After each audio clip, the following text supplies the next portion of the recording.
Selamat sore Pak, perkenalkan saya Trisha Oktaviani Samosir, NIM 121240055, Prodi Sistem Informasi Angkatan 2024. Di sini saya akan menjelaskan 10 soal yang telah saya kerjakan dan juga pembahasannya mengenai pemrograman Java berbasis studi kasus. Yang pertama, studi kasusnya ada sistem kasir minimarket.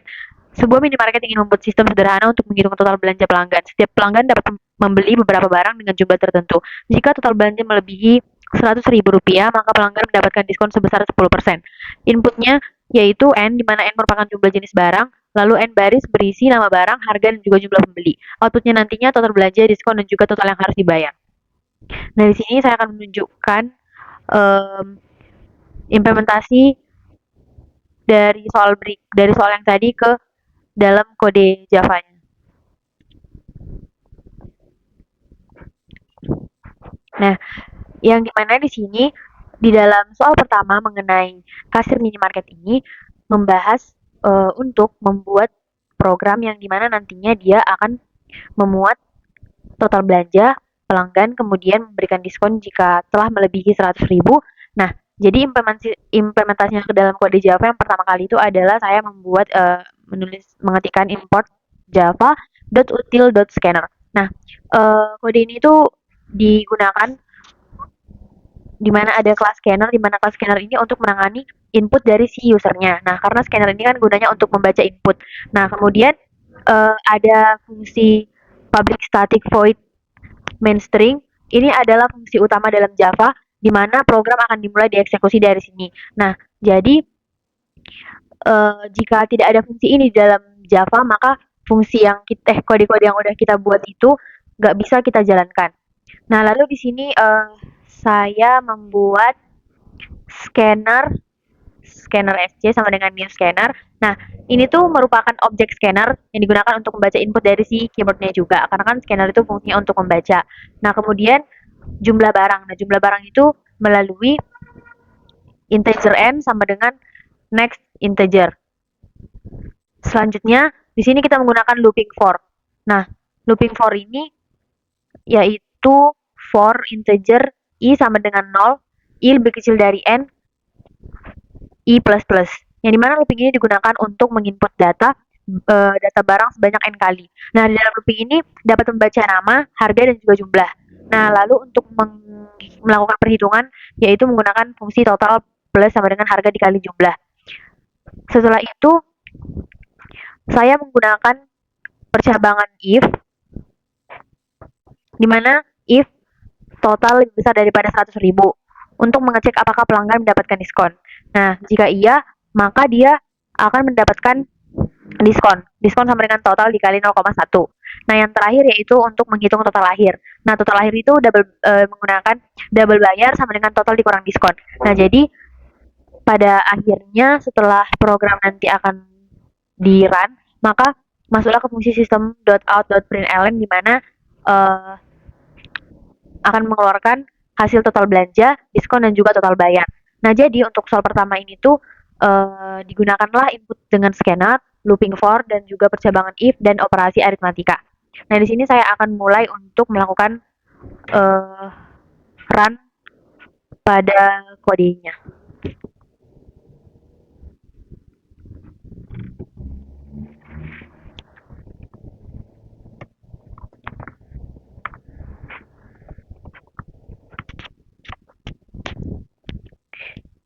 Nah, di sini saya akan memasukkan jumlah dari barang, nama barang, harga, agar dapat nanti ditotalkan apakah dia layak untuk menerima diskon atau tidak.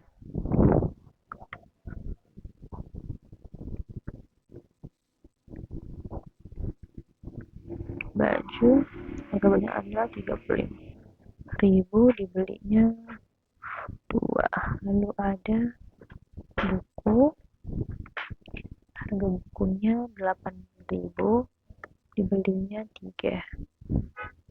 Lalu ada tas dibeli dengan harga 60.000, sebanyak 1. Lalu dia membeli garis dengan harga 7.000, sebulan yang kedua, dan juga terakhir dia membeli pensil pensil pensil dengan harga 12.000 sebanyak satu.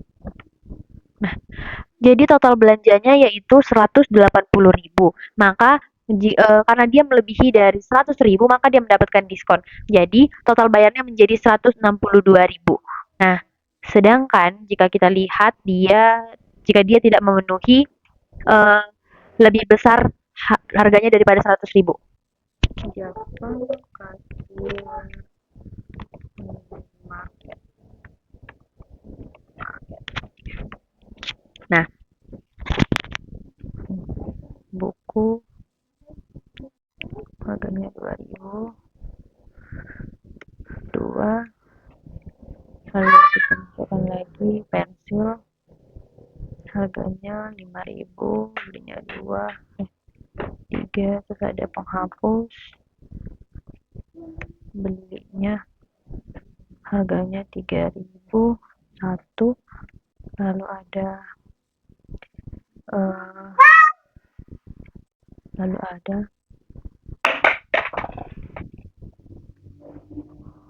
bola dengan harga 5.000 2, dan Tipex dengan harga 5.000 1. Nah, jadi total belanjanya hanya 37.000. Maka diskonnya 0 kali 0. Mengapa 0 kali 0? Karena dia tidak memenuhi hasil dari if-nya tadi. Jika harga totalnya itu lebih besar daripada 100.000 maka dia akan mendapatkan diskon. Nah, karena dia kurang dari 100.000 maka harga total bayarnya itu tetap 37.000 karena tidak mendapatkan diskon. Lalu lanjut untuk soal yang kedua. Nah, soal yang kedua yaitu sistem login admin. Nah, di sini sebuah sistem admin hanya mengizinkan pengguna untuk melakukan login maksimal 3 kali percobaan. Jika pengguna gagal login sebanyak 3 kali, maka akun akan diblokir.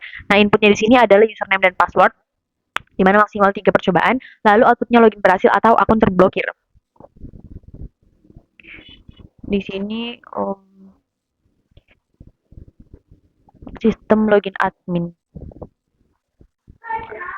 Mana ya? Oh, ini. Sistem login admin.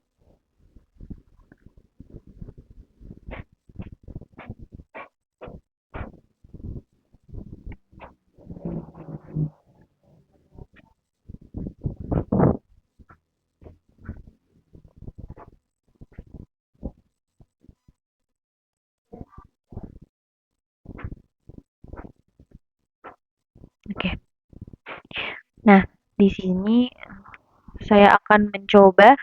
Nah, di sini saya mengimplementasikan hasil dari soal yang kedua, sistem login admin itu ke dalam kode Java-nya. Nah, di sini saya akan mencoba untuk mengeran Java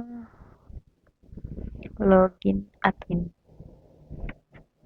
Nah, yang dimana maaf Pak, sebelumnya saya akan menjelaskan terlebih dahulu kode yang sudah dibuat, yaitu kode mengenai login admin Java. Nah, di mana seperti yang ada pada di soal pertama, menggunakan import Java dan util scanner, yaitu untuk membaca input dari si usernya nanti. Nah, public class login adminnya ini untuk mendeklarasikan bahwa kelasnya itu adalah si login admin. Nah, lalu lanjut ke public static void main string ini tuh merupakan fungsi yang harus ada di Java, karena jika tidak ada fungsi ini di Java maka kode yang kita buat itu tidak akan bisa di run atau dijalankan. Nah,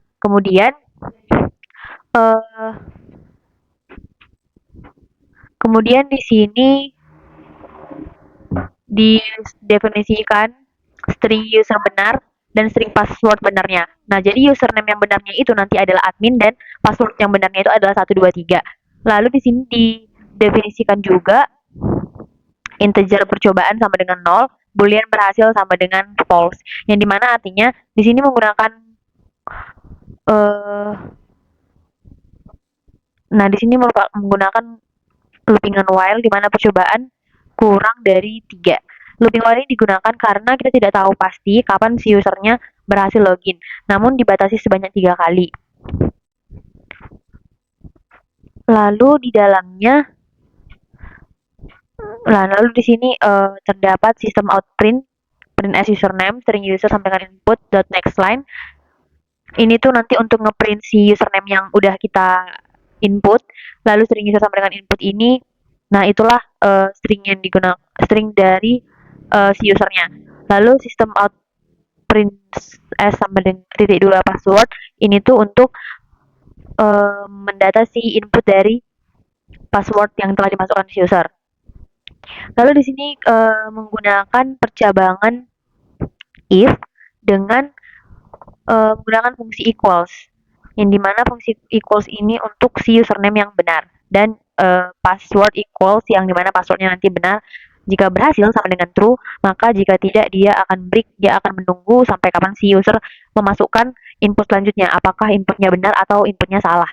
Nah, jadi fungsi dari si equals ini adalah digunakan untuk membandingkan string di Java. Nah, kemudian untuk percabangan if ini digunakan untuk validasi login. Jika gagal, maka dia akan ngeprint login gagal, lalu menunjukkan sisa percobaan 3 dikurangi berapa kali percobaan yang sudah dilakukan. Misalnya percobaannya masih sekali, maka 3 kurang 1, maka akan ada 2 percobaan lagi. Jika dicoba lagi, maka 2 kurang 1, maka percobaan sisa 1 kali lagi. Nah, jika dicoba sekali lagi dan masih salah, maka akan keluar output akun terblokir jika salah satu dari semua inputan yang dimasukkan oleh user itu tidak benar. Nah, maka di sini saya akan mencoba merannya agar terlihat lebih jelas. Nah, sini Java login admin. Lalu di sini akan saya masukkan yang benar, username-nya admin dengan password 123. Nah, keluar outputnya yaitu login berhasil. Nah, sekarang kita coba jika kita memasukkan input yang salah.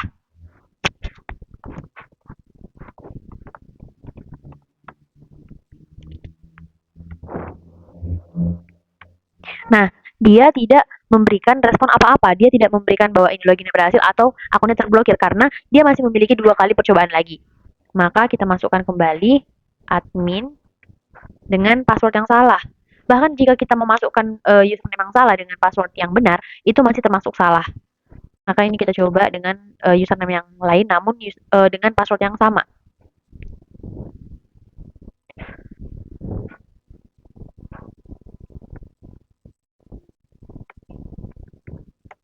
Nah, karena 3 kali percobaan dan username serta input password yang dimasukkan itu salah, maka muncullah outputnya akun terblokir.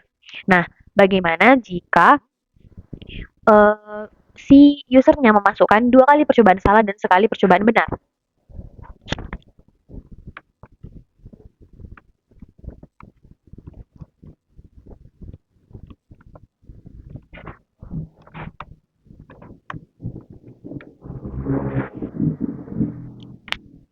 Nah, jadi jika dilakukan 3 kali percobaan dengan 2 kali percobaan yang salah, maka untuk percobaan pertama dan percobaan kedua itu tidak ada dituliskan apa-apa. Maka itu artinya passwordnya gagal, sehingga dia harus mencoba kembali. Nah, sedangkan untuk password yang terakhir dan username terakhir yang dimasukkan secara benar, akan keluar output login berhasil. Lalu lanjut ke soal nomor 3. Pemesanan makanan. Nah, sebuah warung makanan ini menghitung total pesanan pelanggan. Setiap pesanan akan dikenakan pajak sebesar 10% dari total harga. Inputnya yaitu N, jumlah menu yang dipesan, N berisi nama makanan, harga, dan juga jumlah. Outputnya yaitu total harga, pajak, dan total yang harus dibayarkan. Nah, untuk soal yang ketiga ini, konsepnya hampir sama dengan si kasir minimarket. Sebentar. Ini dia pemesanan makanan. Oke. Nah,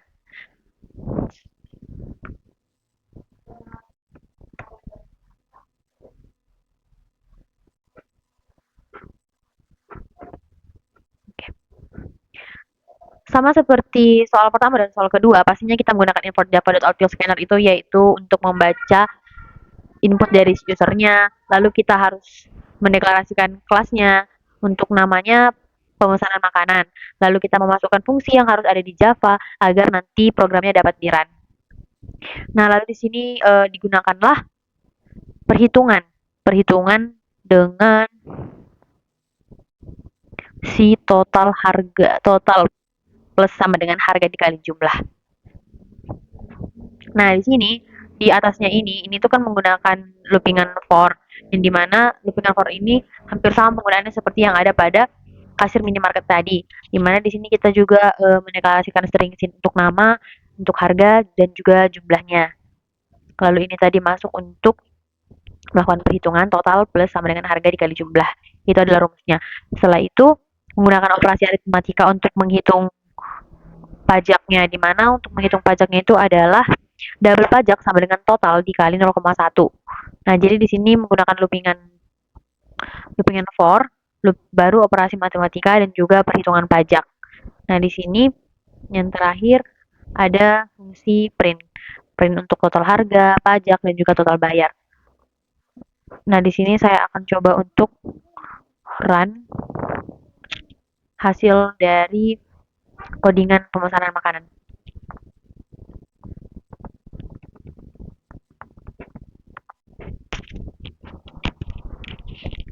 Nah, jadi untuk pemesanan makanan ini kan inputnya yang diminta itu adalah jumlah menu yang dipesan, n baris berisi nama makanan, harga, dan juga jumlahnya. Nah, jadi di sini untuk jumlah menu yang dipesan ada dua, yaitu nasi ayam dengan harga 35.000 sebanyak dua. Lalu ada um, birthday cake, harganya 65.000 sebanyak satu. Nah, maka total harganya yaitu 135.000. Nah, di mana terdapat pajaknya itu, harga pajaknya yaitu 13.500. Nah, jadi total bayarnya itu yaitu 148.500. Nah, lalu lanjut ke soal yang keempat, pemesanan kursi bioskop, di mana diberikan case-nya di sini adalah sebuah bioskop memiliki 10 kursi. Setiap kursi hanya dapat dipesan satu kali. Jika kursi sudah dipesan, maka tidak dapat dipilih kembali. Nah, inputnya yaitu nomor kursi yang ingin dipesan, lalu outputnya berhasil jika kursi tersedia, dan sudah dipesan jika kursi telah terisi. Bioskop. Oke. Nah, untuk soal bioskop ini sama juga seperti soal yang sebelumnya. Pastinya kita menggunakan fungsi yang dapat membaca input dari si user, lalu untuk menamai si kelasnya, dan juga kemana nanti disimpan, yaitu si kelas bioskop. Lalu fungsi public state void ini, di mana fungsi ini adalah untuk eksekusi program pertama sekali. Scanner ini untuk membacakan input dari keyboardnya. Lalu boolean kursi ini untuk memasukkan input angka dari si kursi yang akan kita masukkan jumlahnya nanti ke dalam program saat kita sedang memeran. Nah, lalu di sini kita menggunakan array untuk menyimpan status dari si kursinya. Nah, ini dia. Ini boolean ini adalah array yang digunakan untuk menyimpan status si kursi. Lalu kita menggunakan percabangan if. Nah, tidak lupa di sini menggunakan loopingan while. Jika kondisinya true, maka akan nanti di print pilih kursi 1 sampai 10 lalu 0 untuk keluar. Nah, integer ini kan kenapa nomor ini menggunakan fungsi integer, karena kan tipe nomor itu bilangan bulat seperti 1 2 3 4 5 6 7 8 9. Sedangkan kalau misalnya dia pakai nilai koma maka bisa menggunakan float gitu. Nah, lalu di sini kita menggunakan percabangan if, di mana if nomor sama dengan 0, lalu sistem out akan print program selesai. Nah, jadi nanti jika dimasukkan inputnya 0, maka program akan otomatis selesai. Lalu jika nomor lebih kecil daripada 1 atau nomor lebih besar daripada 10, maka akan mengeluarkan nomor tidak valid. Nah, nanti jadi misalnya kalau kita masukkan nomor selain 1 lah, misalnya kayak 0 kan, kalau kita masukkan 0 maka itu programnya akan berhenti dan dia tidak bisa membooking apapun. Dan jika nomornya lebih besar daripada 10, maka programnya juga tidak akan berjalan lagi. Maka otomatis berhenti karena batas dari arraynya itu hanya dibatasi sampai 10. Jadi tidak bisa 11, 12, 13 dan selanjutnya. Nah, lalu kita masuk ke dalam fungsi if lagi, di mana if kursi nomor dikurang 1.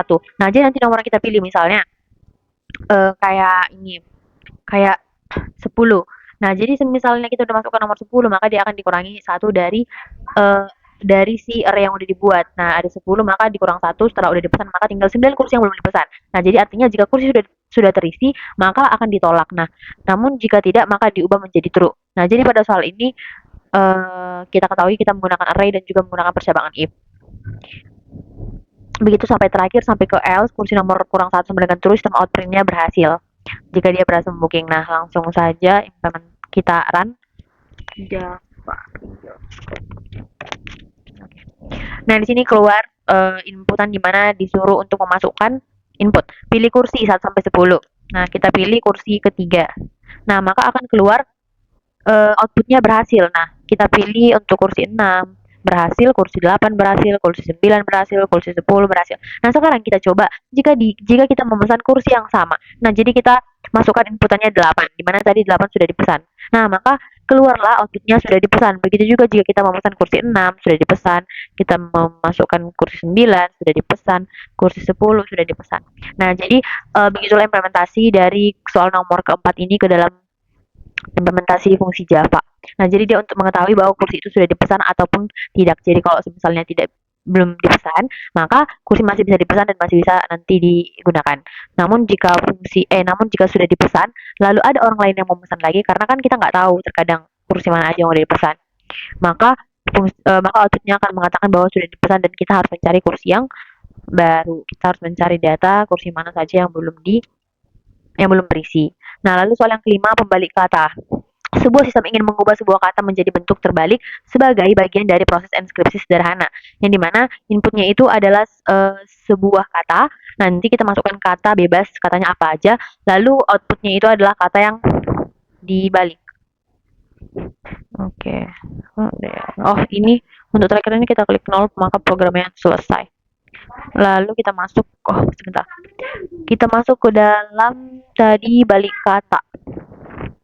Nah, untuk balik kata ini sama seperti tadi, kita menggunakan scanner untuk membaca input user, lalu public class balik kata untuk mendeklarasikan kelas dari si bawah namanya itu balik kata. Terus kita menggunakan fungsi yang dimana untuk mengeksekusi program via scanner S sama dengan new scanner sistem ini untuk membaca input dari keyboard, lalu string kata, lalu kita string hasil, lalu kita menggunakan for integer i sama dengan kata dot length ini panjangnya nanti berapa, lalu hasil plus sama dengan kata kata dot char at. Nah, jadi untuk kata char at ini digunakan untuk mengambil karakter satu persatu. Nah, jadi konsep yang digunakan di dalam soal kelima ini adalah looping dan juga manipulasi string. Nah, jadi langsung aja saya lakukan run Java balik kata. Nah, di sini saya akan memasukkan kata yaitu kasir. Nah, maka outputnya adalah kebalikan dari kata si kasir, yaitu risak. Nah, sudah sesuai dengan apa yang diharapkan. Lalu lanjut ke soal nomor 6. Soal nomor 6 yang itu penghitung vokal dan konsonan. Nah, jadi diberikan sebuah aplikasi yang ingin menghitung jumlah huruf vokal dan konsonan dalam sebuah kata untuk keperluan analisis teks. Nah, jadi inputnya nanti adalah sebuah string, lalu outputnya jumlah huruf vokal dan jumlah huruf konsonan. Di sini itu kita akan masuk ke dalam implementasi kodenya. Ini vokal dan konsonan. Oke. Nah, seperti soal-soal sebelumnya, menggunakan import Java scanner untuk membaca inputan dari user, lalu public class vokal konsonan yaitu adalah nama kelas vokal konsonan yang dimana dia akan kita isi. Terus fungsi public static void main itu adalah untuk fungsi dimana kita memulai eksekusi program. Scanner SJN scanner itu untuk fungsi membaca input dari si keyboard user. String text itu adalah deklarasi untuk teks yang akan dimasukkan. Lalu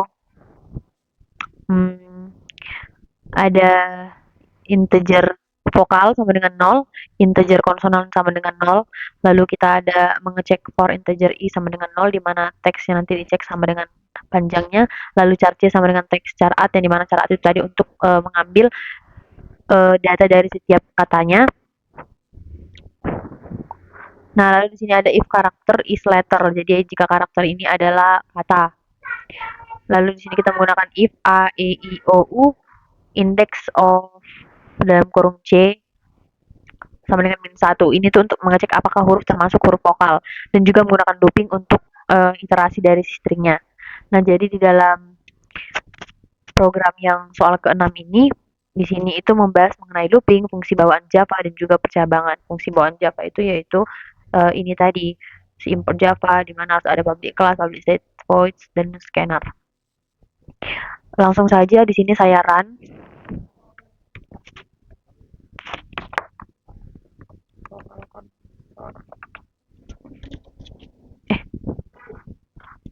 Sorry Pak, typo untuk mengetik vokal konsonan. Oke. Nah, jadi di sini saya akan memasukkan sebuah kalimat.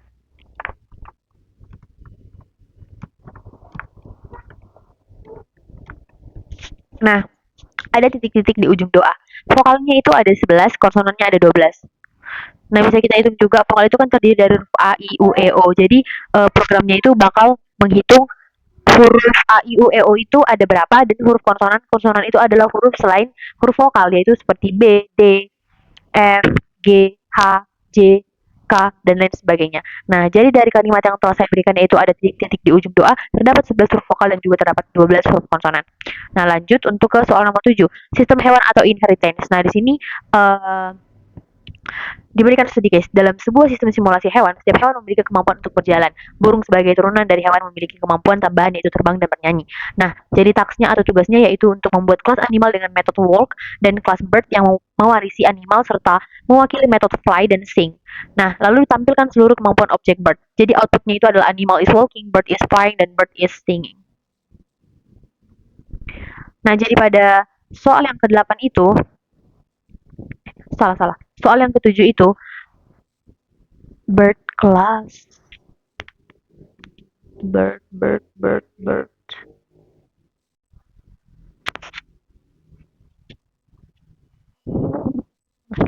Nah, untuk soal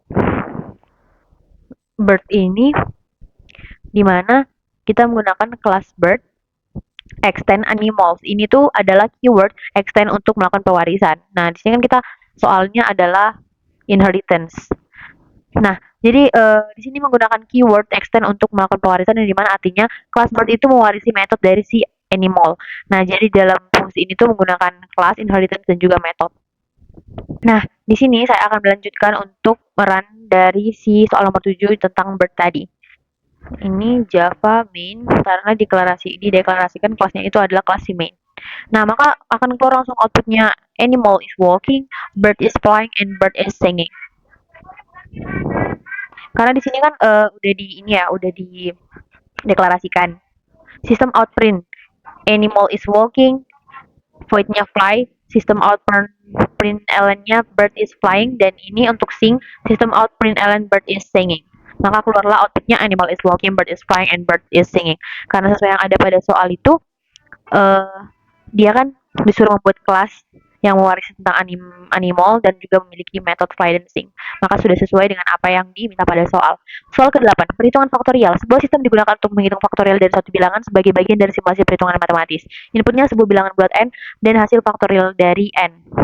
Nah, jadi di sini itu adalah fungsi untuk faktorial. Nah, langsung aja yang pertama, seperti soal-soal yang sebelumnya juga ini sampai ini.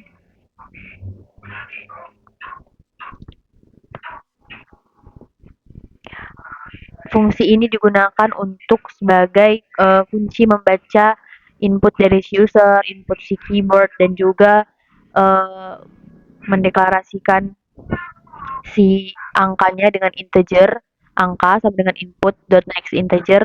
Nah, lalu ada public static void main itu digunakan untuk untuk mengeksekusi programnya. Nah, jadi di sini kan dia menggunakan loop dengan for seperti soal-soal sebelumnya juga. For integer i sama dengan 1, i di mana angka i plus plus dan setiap iterasi. Dalam setiap iterasinya. Iterasinya yaitu hasil sama dengan hasil dikali i. Nah, inilah yang disebut dengan akumulasi perkalian. Karena di sini kan kita mau menggunakan faktorial. Jadi langsung aja kita run Java faktorial. Oke. Nah, di sini kita masukkan untuk angka sederhana 2. Nah, faktorial itu 2. Kenapa? Yaitu dibuat dari 2 dikali 1, 2 dikali 2, lalu dibagi dengan faktorial 2. Lalu kita masuk untuk angka yang besar, Java faktorial. Nah, kita coba 10. Nah, keluar hasilnya faktorial dari 10 adalah 3.628.800. Nah, jadi untuk faktorial Java ini fungsinya berjalan sesuai dengan yang diharapkan, menampilkan hasil faktorial dari n. Nah, yang soal ke-9, input dan output data, di mana sebuah program menerima 2 input berupa teks dari pengguna dan menampilkan kembali ke layar.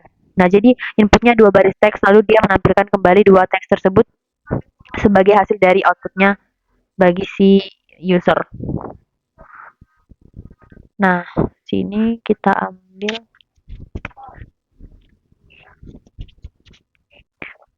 balik kata faktorial sederhana. Di paling atas ini.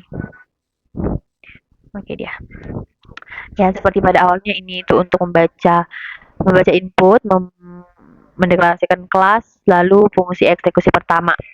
Lalu scanner SC, new scanner ini adalah untuk membaca input dari si keyboardnya. Lalu sistem out println AB ini adalah untuk menampilkan output. Terus ada ini string A sama dengan SC next line itu adalah untuk membaca input dari si stringnya. Nah, lalu sistem out println ini tadi untuk menampilkan output.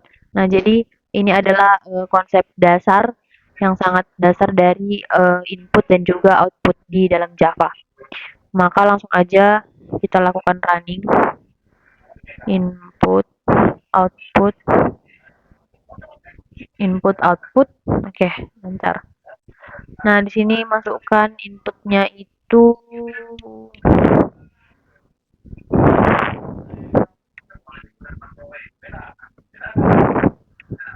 nah, 12 dan lala. Maka programnya akan mengeluarkan hasil yang sama dengan apa yang diinput, yaitu 12 dan lala.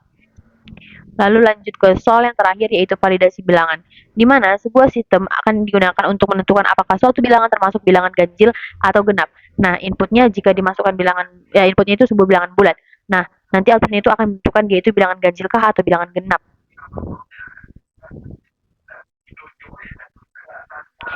Nah, sama seperti tadi, lalu kita masuk langsung ke hooknya, di mana di sini kita menggunakan if n persen 2 sama dengan 0. Yang dimana ini tuh adalah operator modulus. Nah, lalu menggunakan percabangan if untuk menentukan apakah bilangan tersebut ganjil atau genap. Inilah dia. If n persen 2 sama dengan 0, nanti sistemnya akan menentukan jika dia itu bilangan ganjil, maka dia akan mengeluarkan print ganjil, namun jika dia bilangan genap, maka dia akan mengeluarkan kata genap. Langsung aja kita run untuk Java ganjil genap.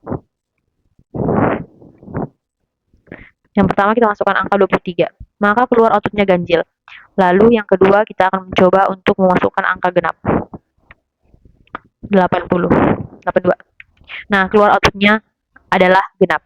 Nah, jadi sesuai dengan apa yang diharapkan dari soal validasi bilangan. Inputnya bilangan bulat, lalu outputnya menentukan apa itu bilangan ganjil dan apakah itu bilangan genap. Demikian Pak hasil dari soal yang telah saya buat.